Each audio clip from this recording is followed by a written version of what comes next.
Speaker Gingrich, what would you do if you were president of the United States with these millions of illegal immigrants, many of whom have been in this country for a long time?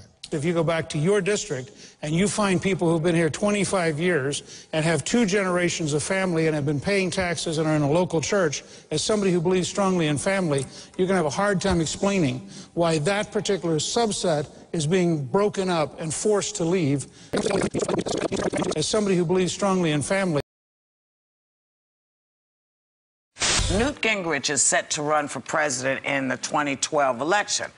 But he is currently married to wife number 3. You've been married 3 times. It will be his 3rd marriage, so she would be the 3rd lady. Right. Is the country ready to accept somebody who's been married multiple times? I'm looking at the fact that you may have, as a president, you have a problem keeping commitments. You had extramarital affairs, so patriotic and so passionate that you cheated on your wife. Yeah, you had an affair with a woman, obviously, who wasn't your wife. Newt Gingrich is acknowledging that his own extramarital affairs will be an issue in the coming campaign. He left his second wife.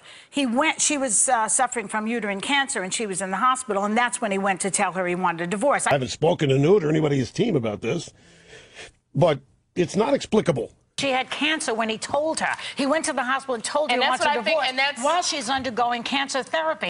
I asked you if the rumors were true that you were in an affair with a woman, obviously who wasn't your wife, at the same time that Bill Clinton and Monica Lewinsky were having their escapade.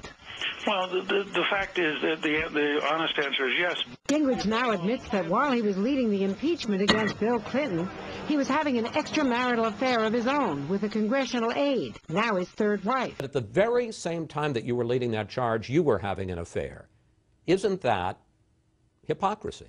The Republicans were pursuing President Clinton for impeachment. That earns you the label of being a hypocrite. Was there hypocrisy involved? Of course there was. It needs to be called for what it is, hypocrisy. One of the things you said is that you've matured, but you were 55 years old. On Fox News Sunday, he was asked about his involvement in the impeachment of former President Bill Clinton and whether he should be throwing stones. I'm just going to ask you man to man, did you ever think to yourself, I'm living in a really glass house. Yes. Maybe I shouldn't be throwing stones. Social conservatives like Tom Coburn, senator from Oklahoma, has said the following about you, and I'll put it up on the screen. This was from last summer. Senator Coburn made it clear that he won't be on Newt Gingrich's 2012 presidential bandwagon. Gingrich is a super smart man, but he doesn't know anything about commitment to marriage. He said of the thrice married former House Speaker, he's the last person I'd vote for president of the United States. His life indicates he does not have a commitment to the character traits necessary to be a great president. As somebody who believes strongly in family. Trip as a candidate to Iowa today and found his critics extend beyond the liberal media. You're an embarrassment to our party. I'm sorry you feel that way. Why don't you get out before you make a bigger fool of yourself?